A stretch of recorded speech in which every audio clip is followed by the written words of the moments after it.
오늘 본문은 이스라엘이라는 한 나라의 국호에 대한 기원을 밝혀주고 있습니다. 이스라엘이란 오늘 성경을 다시 한번 볼까요? 성경 본문. 제가 가진 성경에는 이스라엘의 각주가 있죠. 오늘 본문이 28절, 창세기 32장 28절에 보면 이스라엘 앞에 1번 각주가 붙어 있는데 따라서 내려보시면 뭐라고 되어 있죠? 이스라엘의 뜻이 하나님과 겨루어 이긴 이라는 뜻입니다. 놀라운 뜻 아닙니까? 그런데 잘 생각해 보면 말도 안 되는 뜻 아닙니까? 어떻게 하나님과 겨루어서 하나님과 어떻게 대면할 수도 없을 뿐더러 하나님과 대면해서 어떻게 하나님을 이길 수가 있겠습니까? 신성모독이라고 할 수 있겠죠. 하나님과 싸워서 이길 수 있는 사람은 당연히 없고 그런 나라는 더더욱 없습니다. 그런데 중요한 것은 왜 유대인들은 자신들 나라 이름에 그런 뜻을 담게 되었을까 하는 것입니다. 이스라엘 민족의 뿌리는 시족사회로 분류되는 족장들의 이야기로 시작됩니다. 그래서 우리가 잘 아는 아브라함, 이삭, 야곱 모두가 시족사회, 족장이었다는 것이죠. 오늘 본문은 세 번째 족장인 야곱에 관한 이야기입니다. 야곱의 삶은 출생부터가 싸움의 연속이었습니다.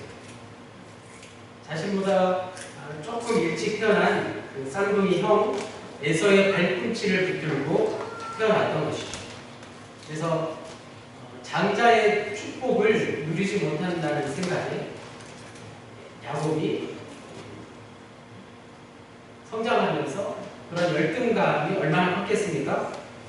형과 아버지를 속이고 가문의 대를 이을 수 있는 장자의 축복, 즉 하나님의 축복이 보장된 자리를 기필코 얻고야 말았습니다. 여기에 화가 난 형 에서는 동생을 죽이려고 했습니다. 야곱은 형을 피해서 어머니의 도움으로 외삼촌 라반이 사는 하란으로 피신합니다. 성경에는 야곱이 주인공이기 때문에 야곱이 그의 외삼촌 라반에게 고난을 당한 것 같지만 사실상 야곱의 인생 전체를 볼 때 야곱이 삼촌을 속인 거나 다름없는 것이죠. 그래서 야곱은 외삼촌 집에서 많은 재산을 모아서 그 재산을 가지고 대가족을 거느린 채 꿈에도 그리던 고향으로 오늘 향하는 그런 도중에 있습니다.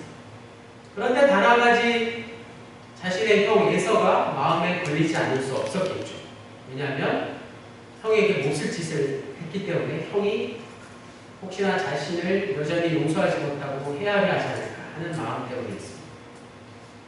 야곱은 형이 자신에 대해서 어떻게 생각하는지를 알아보기 위해서 먼저 사람을 보냈습니다. 그 위에 에서가 400명의 부하를 이끌고 야곱을 맞아온다는 사실을 알게 되고는 얼마나 두려워했겠습니까? 트라우마가 다시 발동하기 시작했습니다. 자신의 죄를 너무나 잘 알기 때문에 야곱이 그 상황을 얼마나 두려웠을까 하는 것입니다. 긴 여정 끝에 야곱은 요단강 줄기 중에 하나인 야복 강가에 도착했습니다. 오늘 성경에는 야복 나루터라고 아주 친근한 표현을 쓰고 있죠. 그곳만 건너면 이제 고향에 도착할 수 있었습니다. 하지만 도무지 발걸음이 떨어지지 않았습니다. 형의 마음을 어떻게 하면 살 수 있을까 생각해낸 끝에 준비해온 선물을 보냈습니다. 13절에서 15절까지 나오는 대로 암염소 200, 숫염소 20, 암양 200, 숫양 20, 낙타 30과 그 새끼들, 그 밖에 많은 가축들을 형에게 선물로 보냈습니다. 오늘날 돈으로 환산하면 아마 1억 원가량 되지 않았을까요? 1억 원이 훨씬 넘는 그런 가축을 선물로 보내주시죠. 종들과 두 아내와 두 여종과 11아들도 다 야곱 시내를 건너가게 한 후에 야곱이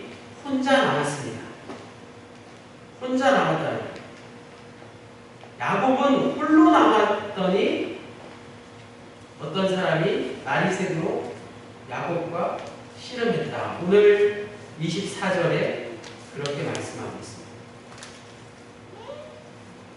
야곱 나루를 건너기 전 그 사람과 야곱이 만난 그 사람과 벌어진 일들은 우리 주일학생들이나 좋아할 만한 그런 일이죠.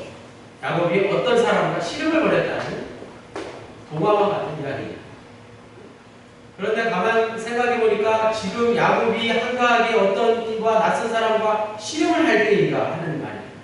야곱 강가를 건너냐 마느냐, 형을 만나 목숨을 유지할 것이냐 그렇지 못할 것이냐, 그리고 또 형이 자신을 공격해 올 때 어떻게 대처할 것이냐, 여러 가지 고민해야 할 순간이 고민해야 할 것이 많은데 낯선 사람과 씨름을 하고 있다는 것은 매우 이상한 일입니다. 그런데 야곱이 낯선 사람과 씨름했다는 것은 단순한 놀이로서의 씨름이 아니라는 것을 우리는 금방 알 수 있습니다. 야곱과 씨름하던 이 낯선 사람은 씨름이 불리하다는 것을 느끼고 25절에 비상수단으로 야곱의 허벅지 관절을 무엇인가로 내리쳤습니다. 한마디로 반칙을 한 것이죠.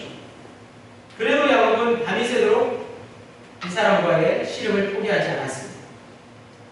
야곱이 이 사람과 씨름을 했다는 것은 오늘 우리에게 무엇을 말하려고 하는 것일까 하는 것입니다.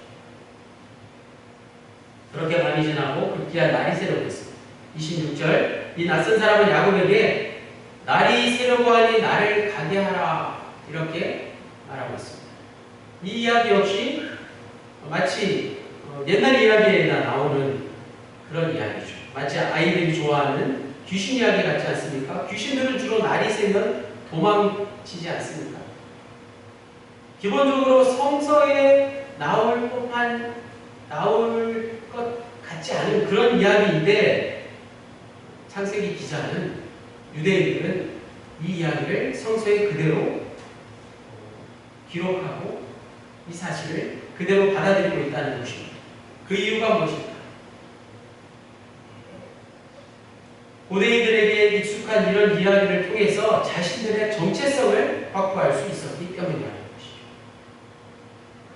야곱과 씨름하다가 날이 밝아서 자리를 뜨고 싶었지만 야곱이 끈질기게 물고 늘어지는 바람에 어쩔 수 없었던 이 낯선 사람의 정체를 우리는 잘 알고 있습니다. 바로 하나님의 천사였다고 알고 있습니다. 27절에 당신의 이름이 뭐냐? 라고 야곱에게 묻습니다. 그의 이름이 야곱이라는 것을 듣고 다시 이렇게 말합니다. 28절 말씀. 자, 오늘 설교 제목에 있는 말씀이고요. 주보에 제가 요절로 기록한 말씀입니다. 다 같이 한번 읽어보겠습니다. 창세기 32장 28절 같이 읽습니다. 시작. 그가 이르되 내 이름을 다시는 야곱이라 부를 것이 아니요 이스라엘이라 부를 것이니 이는 내가 하나님과 이 사람들과 겨루어 이겼음이니라. 네. 이스라엘이라는 국호의 역사적인 기원이 바로 이것입니다. 28절에 잘 말씀하고 있습니다. 야곱의 이름이 이제 이스라엘로 변경된 것입니다. 야곱이 낯선 사람과의 씨름에서 어떻게 보면 기권승을 거둔 것이죠. 이 이야기를 기초로 해서 오늘날 이스라엘 민족은 자신들의 정체성을 어떻게 여기고 있다고요? 하나님과 겨루어 이긴 것으로 생각해 왔고 그것이 지금까지 자리매김하고 있다는 사실입니다. 신적인 능력을 갖고 있던 이 낯선 사람이 실제로 야곱과의 싸움에서 진 것은 물론 아닙니다. 어린아이와 장난을 치면서 아버지가 싸움을 져주는 것과 비슷하겠죠. 야곱이 이스라엘이라는 이름을 얻을 수 있었던 이유는 자신의 허벅지 관절이 탈골된 상태에서도 축복을 얻어내기 위해서 끈질기게 늘어졌다는 데 있습니다. 결국 야곱은 새로운 이름을 받았을 뿐만 아니라 그가 그토록 원하던 축복을 얻어낼 수 있었다는 말씀이죠. 그렇다면 야곱이 그토록 얻어내고자 하는 축복의 정체는 무엇일까요? 오늘 우리가 생각하는 축복의 개념과 다를 수 있습니다. 잘 생각해보니 당시 야곱은 우리가 일반적으로 알고 있는 그런 축복을 달라고 할 필요가 없을 정도로 앞에 형에게 보낸 선물을 보면 알 수 있죠. 누리고 싶은 것들은 모두가 다 갖추고 있었던 상황입니다. 더 바랄 게 없는 상황이었다는 것이죠. 그러나 그가 처한 형편이 어떠한지를 우리는 분명히 기억해야 합니다. 지금 그는 야복강을 건너기 직전입니다. 야복강을 건너기 직전에 홀로 남아있는 상황입니다. 형 에서가 400명의 부하를 거느리고 야곱을 맞으러 옵니다. 야곱을 죽이러 오는 것과 다른 모든 것이죠. 자신의 운명이 어떻게 될 것인지 아무런 확신이 없는 그 순간에 홀로 남아서 하나님의 천사와 대면했다는 사실이죠. 생명의 위협 앞에서 그가 바라는 축복이라는 게 무엇이었을까 생각해 보니까 우리가 아는 축복의 개념과 분명히 다를 수밖에 없습니다. 이런 위기는 야곱에게 처음 찾아온 것이 아닙니다. 물론 야곱이 외삼촌 집으로 향하다가 베델이라는 곳에서 만났던 상황과 비슷하다고 할 수 있겠죠. 이런 상황에선 자기가 갖고 있는 재산을 비롯한 그 무엇도 아무런 도움이 되지 못했다는 것이죠. 생명을 다루는 절대적인 사건 앞에서 야곱뿐만 아니라 모든 인간은 자신의 업적이 결코 도움이 되지 못한다는 사실을 알아야 합니다. 그런 그가 지금 축복을 요구했다는 것은 우리가 생각하는 기존의 축복과는 전혀 다른 것이었다는 말씀이죠. 축복이란 무엇입니까? 여러분에게 축복은 무엇입니까? 물론 기본적으로 삶의 조건을 향상시키는 것일 수 있습니다. 그런데 오늘 야곱이 홀로 남아서 간절히 바라던 축복, 자신의 목숨 가지고 내어놓고 하나님의 천사와 대면해서 얻고자 했던 축복은 하나님 자체였다는 것이죠. 하나님을 만나는 것, 그것이 야곱에게 가장 큰 축복이었습니다. 마찬가지로 오늘 이 시대를 살아가는 우리에게 하나님을 만나는 것, 하나님을 아는 것, 다시 말해서 축복은 바로 하나님을 경험하는 것입니다. 이것이 가장 실질적인 의미에서 우리 그리스도인들에게 축복일 수 있습니다.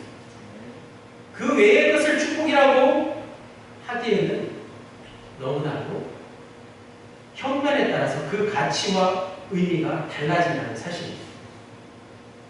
그런 것들에 매달리면 매달릴수록 우리의 삶의 근본은 점점 허약해지기 마련입니다. 우리는 일반적으로 축복이라고 부르는 것들이 많아지면 행복할 것이라고 생각합니다. 완전히 틀린 말은 아닙니다. 하지만 경제 수준이 어느 정도 갖춰 저야 의미 있는 삶을 영위할 수 있다고 생각해서 우리나라가 지금 이러한 경제 성장을 이루었지만 한계에 도착하고 말았습니다. 그 한계를 넘지 못하면 아무런 의미가 없는 것입니다.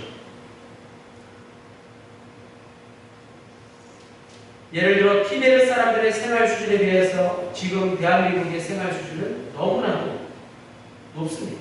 너무나도 풍부한 삶의 질을 누리고 있습니다. 그러나 우리가 티베트 사람보다 반드시 행복하다고 말할 사람이 누가 있겠습니까? 상대적인 것에 불과한 것을 아무도 축복이라고 말할 수 없다는 사실입니다.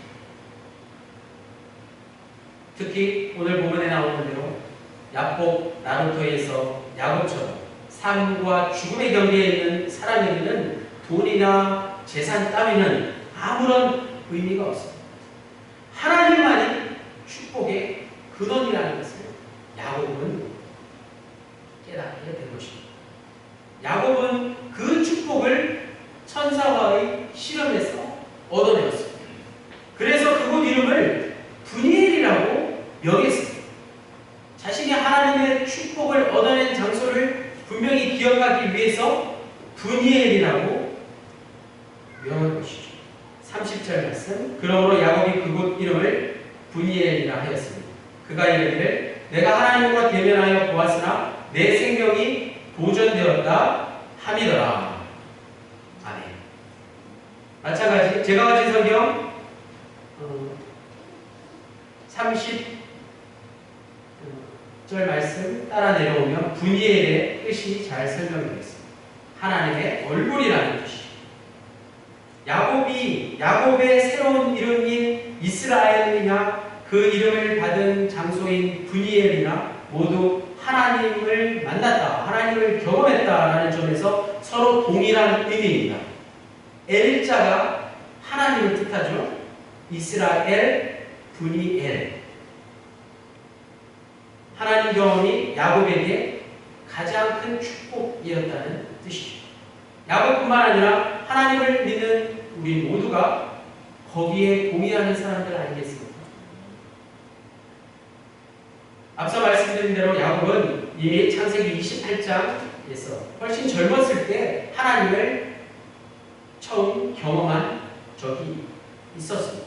아버지와 형을 속인 탓에 고향에서 더 이상 살지 못하고 외삼촌 라반이 있는 하란으로 피신할 때 우리가 부른 찬송가의 가사에 잘 나와있죠. 가는 도중에 광야에서 노숙하다가 꿈을 꿨습니다. 사닥다리가 땅에서 하늘에 닿았고 하나님의 천사들이 사닥다리를 오르락 내리락 하는 광경이 펼쳐졌습니다. 그리고 야곱을 축복해 주겠다는 하나님의 음성을 그곳에서 들었습니다. 이른 아침에 야곱은 그곳에 돌기둥을 세우고 기름을 부은 다음 그곳 이름을 베델이라고 명했습니다. 곧 하나님의 집이라는 뜻이죠. 베델의 엘도 하나님이라는 뜻입니다.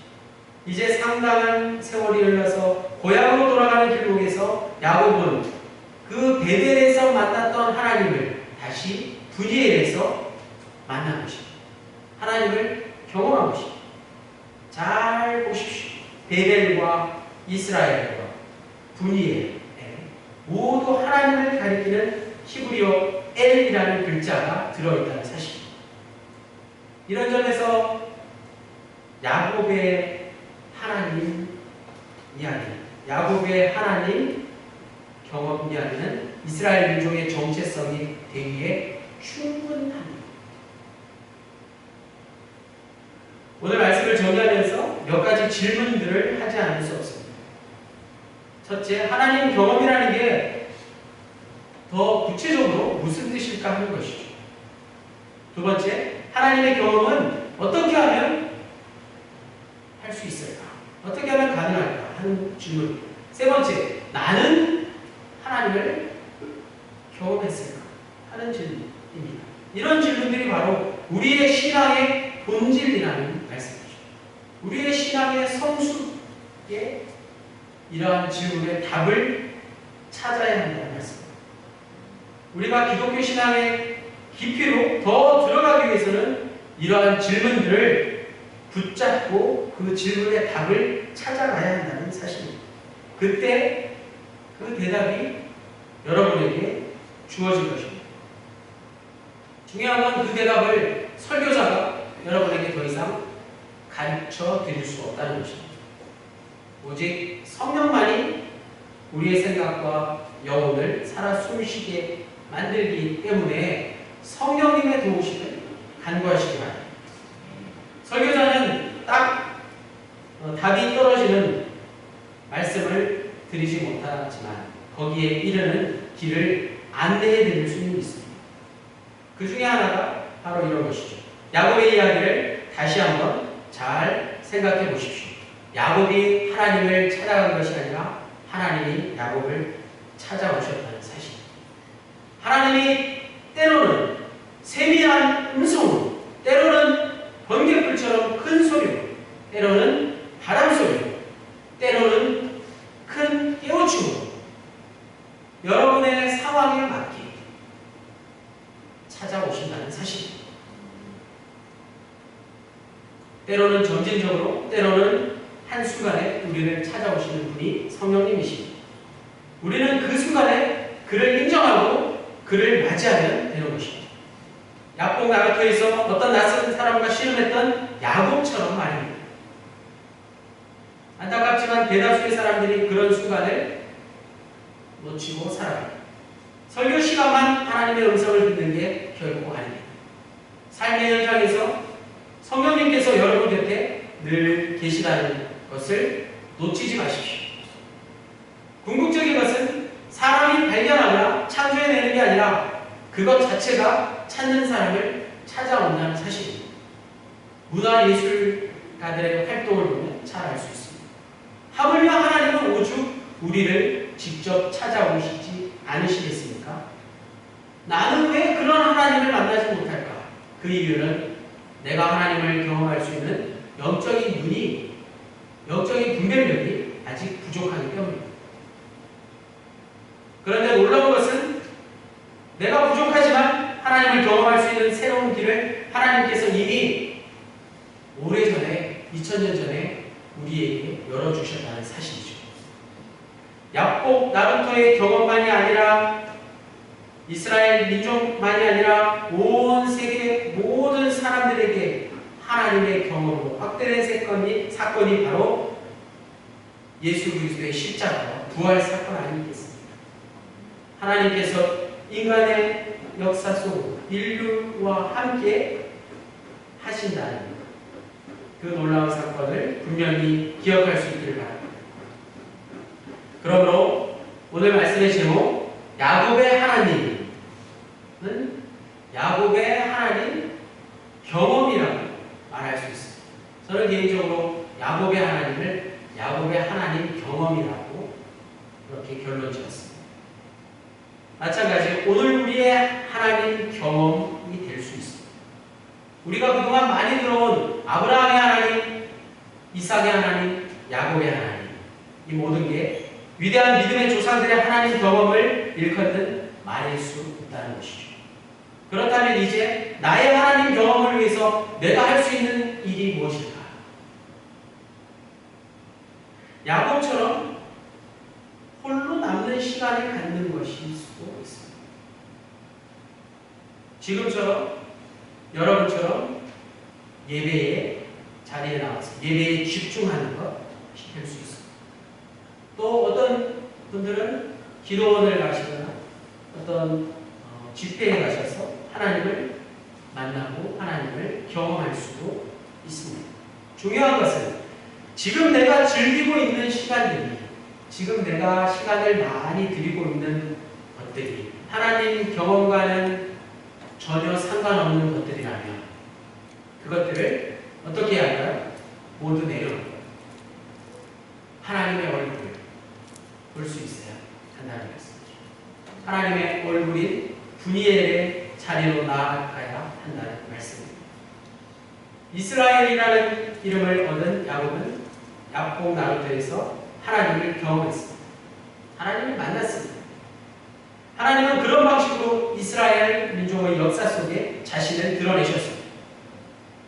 야곱의 하나님 경험을 통해서 오늘 우리는 하나님 경험을 부분적으로나마 배울 수 있었습니다.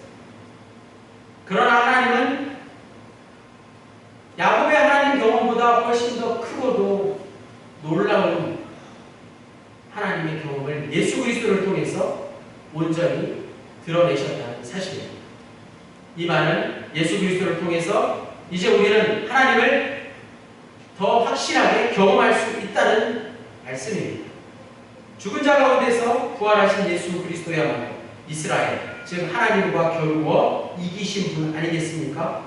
온전한 의미에서 분이엘, 즉 하나님의 얼굴은 바로 예수 그리스도이십니다.